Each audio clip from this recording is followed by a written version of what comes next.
What's up, everybody? Thanks as always for supporting the show. It would mean a lot to me if you would take a second to scroll down and hit that subscribe button to the Hoops Tonight YouTube channel, and then follow me on social media on TikTok, Instagram, and Twitter so you guys don't miss any of our content over the course of this season. All right, let's talk some basketball. All right, moving on to the Los Angeles Lakers. It's a really interesting stretch here to start the month of March because they played a bunch of good teams in a row, all at home. And I was somewhat kind of optimistic going in. They ended up going 3-2, which was somewhat disappointing, but giving the competition was really good. I was hoping as a fan of the team, something closer to 4-1, mainly because the Lakers were a really good home team. Coming into this stretch, they were 21-9 at home, and now they're 24-11, which is one of the better home records in the league. This is a team that has always been good at home. And so I was kind of hoping for something a little better, but they bounced back, right? You lose to that Denver team. That's obviously a really tough matchup for them. We're going to talk more about the matchups in a minute. Get a huge win over the Thunder. Then you have that really disappointing ass kicking at the hand of the Kings, but you bounce back by beating the Bucks without LeBron and then beating the Minnesota Timberwolves, albeit shorthanded, on Sunday. So like a couple of big wins, and all of a sudden it's 3-2 with wins against the Wolves, the Thunder, and the Bucks. All really, really impressive. So starting with the Bucks game, AD bounced back from the Kings disaster by putting up 22 and 13 with 2 blocks. Austin Reeves, 18, 5 and 7, another well-rounded performance from him. Rui Hachimura and Spencer Dinwiddie both make 2 massive defensive plays at the end of the game. Rui Hachimura on the play before the final play, there's a possession where they run a Dame Giannis pick and roll. He tags the roller on Giannis, then gets out of the lane back to his man in the corner, but he switches with Cam Reddish and has Cam Reddish guard the corner man, and he guards Giannis as the low man so that he can help on the drive. So they had been so AD switches like he does a lot at the end. A lot of times with the Lakers, they'll switch with AD at the very end of the game. So it's like last few possessions, you don't want to do this for the whole game. Let's just throw AD on the ball for these like famously game 4 against the Warriors last year. They were running all these coverages in pick and roll, these like high drop coverages where AD's coming up to the level and then dropping back. But then final 2 possessions, AD just switches on to Steph and gets stopped. So same type of thing, switches on to Dame, and AD does a good job taking away the pull-up jumper.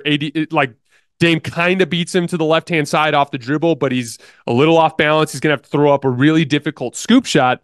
But instead of Cam Reddish in help, because Rui Hachimura saw that play developing and understood, like, okay, now that the shooter's in the corner and Giannis is in the dunker spot, it's actually because of the switch, because Cam Reddish switched off of Dame and switched onto Giannis on the ball screen. Now it's more important to get Cam off into the corner and have Rui take Giannis so that he can be the guy that steps up to help, right? That first defender, that low man, the guy guarding the guy in the dunker spot, is the first line of defense after the ball handler gets beat. And so Rui's just a bigger, better athlete than Cam. He makes that smart switch. All of a sudden, he jumps up and gets a great contest on Dame's shot. Dame ends up missing it. And then to Darvin Ham's credit, again, like Darvin Ham has not been, in my opinion, one of the best coaches in the league this year. But he's had his moments. Again, like I'm a big believer in this show. Like we don't just shine the light on the negative. We want to call it the negative and the positive. We want to try to give as well-rounded a coverage as we can. And one of the things with Darvin is on this late possession, he brought Jackson Hayes into the game just for a defensive sub. They weren't using him outside of that. They brought him in for the big possession of the game. He had 2 timeouts left at this point. The Lakers were down by 1. All you got to do is get a stop, and you use a timeout. You go down, you get a bucket, then you just have to get one more stop. And if you go down and you don't get a stop, or you don't get a bucket, you have an extra timeout if you should need it, right? So Darvin Ham takes a timeout, gets Jackson Hayes on the floor. Jackson Hayes is weak side, and when Rui goes up for the block, AD's trailing the play, and Rui's going in for the block. So both of them are basically effectively occupied by Dame. So Giannis is under the basket by himself, basically, to clean up the offensive glass, but Jackson Hayes comes crashing in from the wing, and he tips it, and it ends up in Anthony Davis's hand. So huge defensive play from Rui. Obviously, big adjustment from Darvin Ham to bring Jackson Hayes in as a defensive sub. He also brought Cam Reddish in on that specific possession. They call a timeout. They go down to the other end. D'Angelo Russell, who was the hero of the game, scores 21 points in the fourth quarter, hits several huge threes off the dribble and off the catch, but hits the game winner on Dame. Interesting play. Starts the play. He's got Malik Beasley on him. Calls Spencer Dinwiddie to come up and set the screen. Spencer Dinwiddie sets a good screen and drags the screen out. So he actually tried to roll in the direction Malik was in. That's a great way to kind of force a switch. If you don't hold that contact, then they can probably just chase over the top or get through it, right? He holds the screen, gets Malik off of him. Dame is now on D'Lo. D'Lo then brings Brook Lopez up into the action. And Dame wants to switch, but Brook is like, no, man, you got to get back. So Brook points back to Dame to get back to D'Lo. When he gets back, D'Lo takes an advanced dribble while Dame is recovering, and that gets him on his backside. And now here's the thing, like, Austin and D'Lo, we've talked about on the show, they're not particularly big, or they're not particularly fast guards, but they are decently sized. Like, D'Lo's 6'5", and has a decent amount of muscle mass to him. So once he got Dame pinned on his backside, there's really nothing Dame can do to bother him at that point. Then D'Lo just kind of works his way methodically inside, finds that sweet spot where he has some room to get the floater over Brook Lopez, takes and makes the floater, puts the Lakers up 1, and then down on the other end of the floor, Spencer Dinwiddie with the biggest defensive play of the game, times Dame Lillard's step back jump shot perfectly, meets him at the summit and gets the block. So massive win for the Lakers without LeBron James. And then following that up, last night against the Timberwolves, LeBron came back. He was great.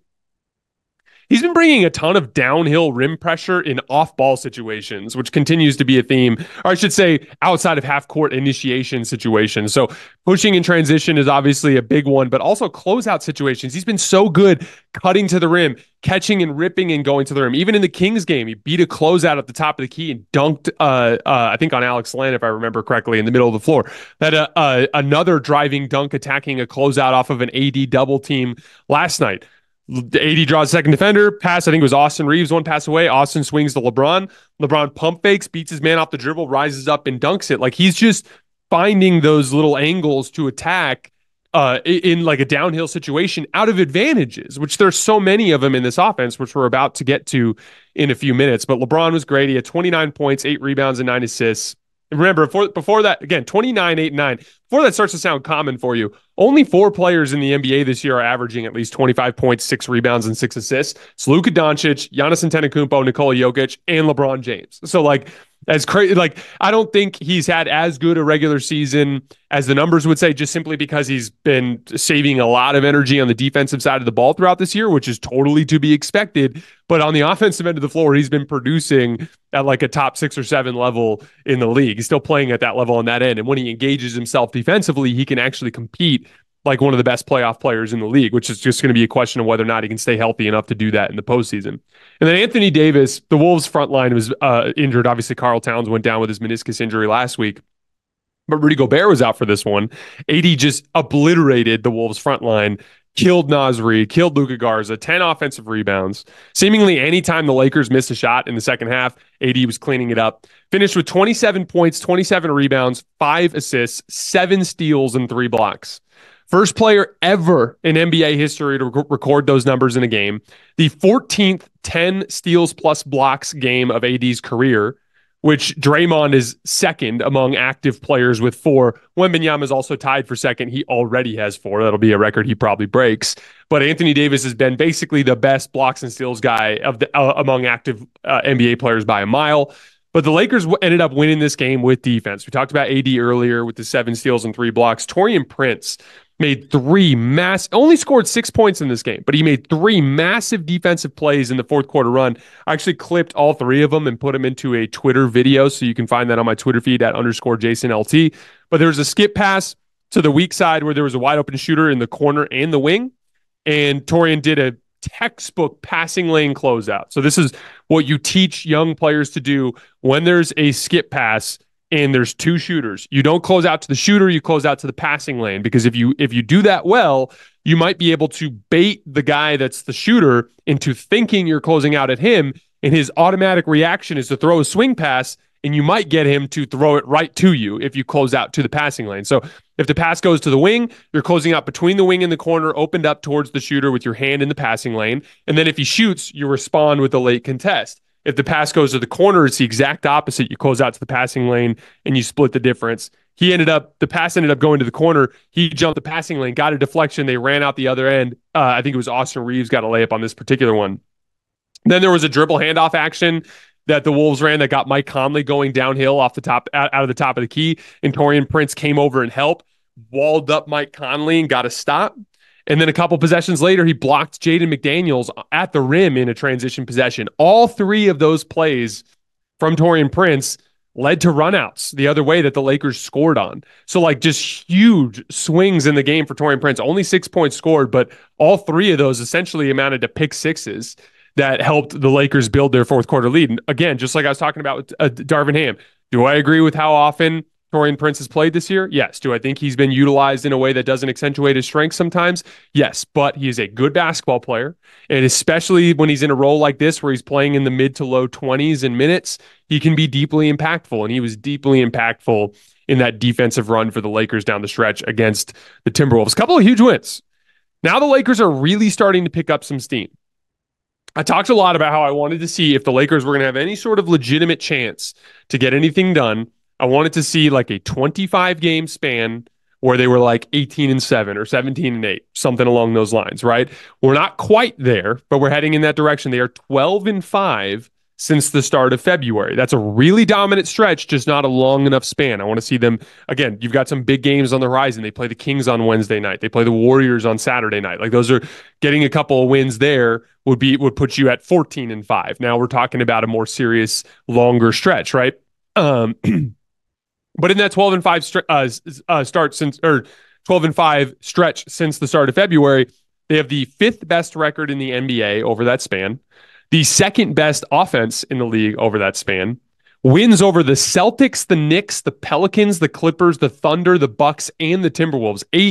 7 really quality wins over that span. When you extend it back to January 7th, the larger sample now, this is a 30-game sample size. This is about 40% of the season. In that span, they are 19-11. That is the 7th best record in the league. In addition to the wins I just mentioned, we're adding wins there against the Clippers again, the Thunder again, the Mavericks, and the Warriors. So like 11 quality wins in a 19-11 stretch. This is a good stretch of basketball that the Lakers are playing. Now, let's talk about what specifically is working for them. Here's some metrics since January 7th. So again, these are all since in their last 30 games. They're just demolishing teams in the paint. 56.5 points in the paint per 100 possessions. That's first in the NBA over that span. And when you factor in that doesn't include free throws, like this is also the team that is number 1 in free throw rate. Or I think they're number 1 in free throw attempts allowed, if I'm not mistaken, but I think they're still top 10 in free throw rate during that time. I can't remember the exact numbers, but they're getting to the foul line a lot, is my point. And so to be the number 1 points in the paint team while also being a team that's getting to the foul line a lot, they're getting a lot of easy, replicable baskets right around the basket. That is super, super encouraging as it pertains to the postseason. They're 6th in offensive rating overall since January 7th. So again, 2nd since February 1st in the smaller sample, 6th since January 7th. Really is their 5-out offense kicking at high gear. They're 6th in assists over that span, 5th in assist to turnover ratio over that span. Everyone's involved. We've talked about it before, but every guy in this lineup can both initiate offense and finish plays. In terms of initiating, Anthony Davis can initiate through the post and through ISO. LeBron can do it through post, ISO, and in pick and roll. Austin and D'Lo do it through pick and roll, and then Rui can do it through ISO and through the post. But all 5 of those guys can also play off the ball. Like Rui is shooting 45% from 3 since January 7th. That's a big part of him working off ball in their 5-out system. Also, we talked about Rui initiating offense in the post. Rui's been a great post-up player this year.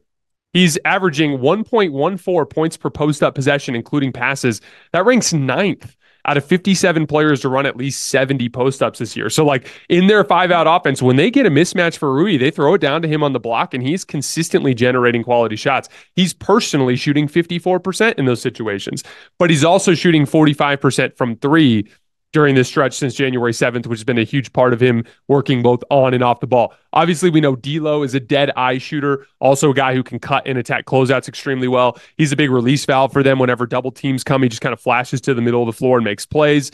Austin, obviously, is an excellent off-ball player, great at attacking closeouts. And then LeBron he's always been underrated as an off-ball player just because he's had some teams that he's been on where he's had to be on the ball so much. But 1.23 points per catch and shoot jump shot. He's been one of the best catch and shoot players in the league this year. That ranks 20th out of 79 players this year to log at least 200 catch and shoot jump shots. So he's been an upper 4th catch and shoot guy among guys that reach that specific volume cutoff. He's made 82 shots this year on cuts and rolls to the rim on 67% shooting. It's a huge chunk of his offense now. And then so with LeBron being so great off the ball, we also have Anthony Davis as the hub. He's one of only 3 players in the league this year to log at least 250 roll man possessions and still get over 1.1 points per possession on them. It's just him, Miles Turner, and Alperen Şengün that are the 3 high-volume, efficient roll man guys. He's personally shooting 56% on rolls to the rim and 58% on floaters, which is a big part of what's making that work. So again, like the offense is just absolutely humming. Everyone can score. Everyone can pass. Rui doesn't pass super well, but he could score out of the post and he can knock down the threes, so it's working, right? The offense is absolutely humming. Second best over the last 17 games and 6th best over the last 30 games. But that has come at the expense of their defense and their rebounding. They have not been a good defensive and rebounding team over the stretch. They've been bottom 10 in both categories. That is where, if there's, because like that's the next step here, right? 19-11 over a 30-game span. 12-5 over a 17-game span, tons of quality wins. But we know they can't beat Denver right now, and we might not even find out if they can't get through the postseason, if they can't get into the postseason through the play-in. And then teams like with a ton of guard speed in particular, so like they struggled a little bit against Golden State with it, but really badly against Sacramento, they're starting to expose their lack of perimeter defense. And so again, how do we connect this what's working for the Lakers now with the gaping holes that will inevitably get them beat in the postseason involving the rebounding and perimeter defense piece? And the answer to all of that is Jared Vanderbilt. Since January 7th, so that span that I'm talking about, because I talk about the Lakers season in thirds, right? They go, 15-9 through the in-season tournament win, counting the win in the tournament game, right? So 15-9, you win the in-season tournament, back-to-back-to-back big wins against the Pelicans, the Suns, and the Pacers, right? They actually slow down that Pacers team, really defensive-minded team. Then they go 3-10 in the 13 games after the in-season tournament. Completely let go of the ropes, some really bad losses to bad teams. That was when Darvin was fucking around with the lineup too much, all sorts of issues there. Then we get to this recent stretch where they've been really good. So if I have a 19-11 and a 15-9 sandwiching this bad stretch, there is like some really good basketball in there from the Lakers. So how do you connect that with the blatant issues that they have with teams like Denver and Sacramento, teams that, well, with Denver, it's a bunch of things that cause the Lakers problem, but with Sacramento in particular, speed guards, well, what if you put Jared Vanderbilt in there at the 3? Now you have a defender to throw at a De'Aaron Fox so that you kind of only have to figure out what you're doing with the Malik Monk spot, right? Which is like a little bit easier to handle than De'Aaron Fox, obviously.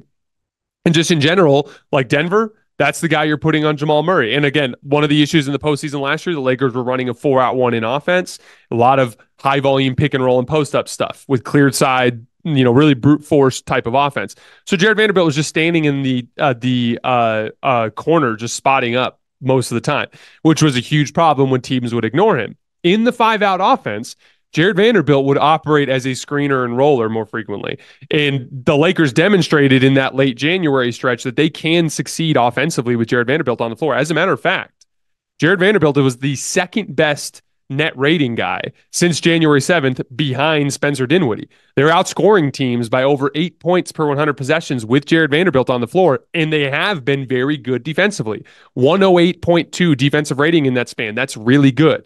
So again, if they can connect the defensive element that they've shown, not just at the beginning of the year, but even in this January stretch with Jared Vanderbilt on the floor, with the offensive success that they're having, and Jared Vanderbilt can properly slot everybody better, and Jared Vanderbilt is a great rebounder who's vitally important to the Lakers on that side of the floor, or that element of the game, that's where the pathway towards some sort of playoff success is. They need to connect the success they're having right now, especially on the offensive end of the floor, with what Jared Vanderbilt brings to the table. If he can come back and he can get to that level that he was at before the injury as a perimeter defender and where he was fitting offensively, that's the Lakers' path. If there's, again, I feel really comfortable about where I have him in my contender rankings. I have him 8th, I believe. Feel really comfortable about that. I don't think it's too high. I don't think it's too low. The chance, though, the ability to capitalize on that and turn that into a Larry O'Brien trophy, it will depend on Jared Vanderbilt coming back, anchoring their perimeter defense and their defensive rebounding. LeBron and AD have to play at an absolute superstar level, like bona fide top 6 or 7 player in the world level on both ends of the floor for 4 rounds. And I think they need to catch some matchup luck. So it's a very, very thin window, but the window is there. And I do think it's worth mentioning and acknowledging for this Laker team. Big, big, big, big game on Wednesday against Sacramento. Anthony Davis got kind of embarrassed by Domantas Sabonis, so that's going to be a big one for AD to potentially get some revenge in. And if they can win that game, and if they can beat Golden State on Saturday, I think that is will be a good hallmark for the Lakers. If they can handle some perimeter speed stuff, that'll be a good hallmark for the Lakers. And if I'm not mistaken, I haven't seen the particulars, but they had some encouraging injury updates on Jared Vanderbilt and Gabe Vincent today as well.